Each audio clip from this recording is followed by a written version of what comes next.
Okay, we're talking with David Harris, and you're with Rice University. Yes, and OpenStax. I'm the editor-in-chief at OpenStax. So if we love them, it's your fault, and if we don't love them, it's your fault. I email you someone else if you don't love them.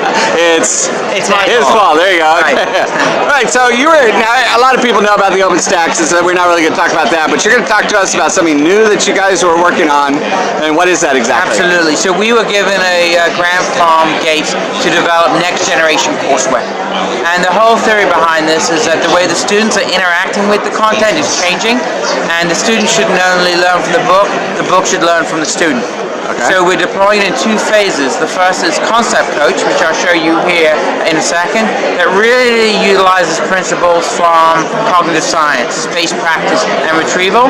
And then the second phase is really full courseware that you will assign, that will have interactive elements, adaptive problems that the students will solve, and it will be a whole suite for faculty and teachers to use. Will that be available to anybody? Is that the any grade level? Great question. So we're starting that actually out in K-12, thanks to an Arnold grant, and we've got pilots going on right now in HISD in high school physics and AP biology.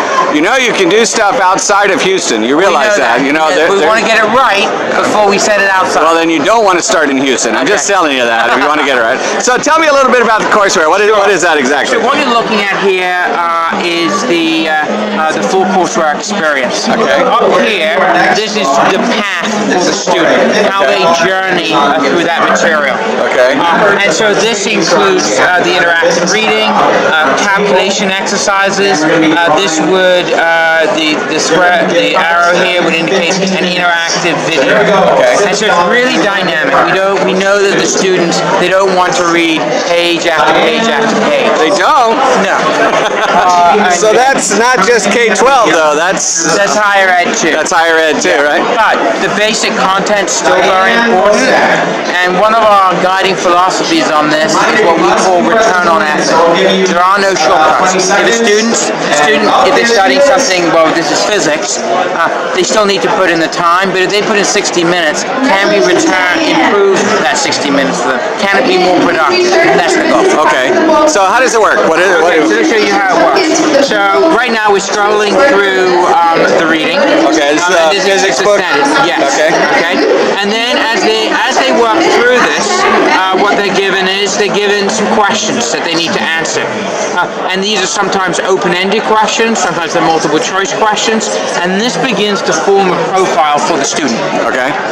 And that will drive that level of interaction. So when they get to that homework assignment, there will be a certain number of problems that are personalized to them based on their knowledge. Okay. And what we'll also do... So if they score low, it starts low. If they score high, it starts high. So generally, that's kind of an adaptive type thing. Exactly. Okay. Right. That's right. But faculty and teachers can adapt the level of personalization. So if we're studying like this subject here, and you're a teacher, and you know my students don't have a lot of time to work extra problems, you can control that. That's a big differentiator for OpenStax courseware. We really want to put the teacher in control. Okay. And then we include, as I said earlier, this would be an example of a video. This is from Khan that shows the student how to work on a specific problem. Right. You can see that problem being solved here. And then we will follow up with a problem that would be related to that. Okay. And that's really kind of integrating, interactive video elements with the problem solving. So they watch a video, and then the problem that is related directly to that video, or whatever interactive that they just did. Correct. So you might have like interactives, like some like labs, like that, just like that. So let's talk about labs. this. Exactly. So in physics we use PhET labs, and instead of just having the student look at something, we want them to work with the content. So what they're doing here is they can put in different values. Right. They can change the variables. Right. Change the variables, and then what they can do is they can run it and set it. There will be charts that the students can interpret data from. And then after this, what they have to do is, now they have to go and then do some problems around it. And this all feeds back to the teacher, so. All feeds back to the teacher, all feeds back to the database, and that will inform what are the questions that the students should be getting. So I can see this a little bit different at the college level than at the K-12 level. Absolutely. K-12, the teachers are probably more interested in what the students are doing. K-12, the student is probably more interested in what the student is doing. And so does the student at the university level, would they get those same reports that a teacher would get? So the student would be able to see where they're weak. Absolutely. So the student dashboard that we call it the performance report, which is really it's holistic in that it's not looking at a specific performance measure at one point, it's looking at it over time. That is the same as what the teacher gets. The big difference is the teacher data is aggregated across the course and they can drill down to the individual student. Okay.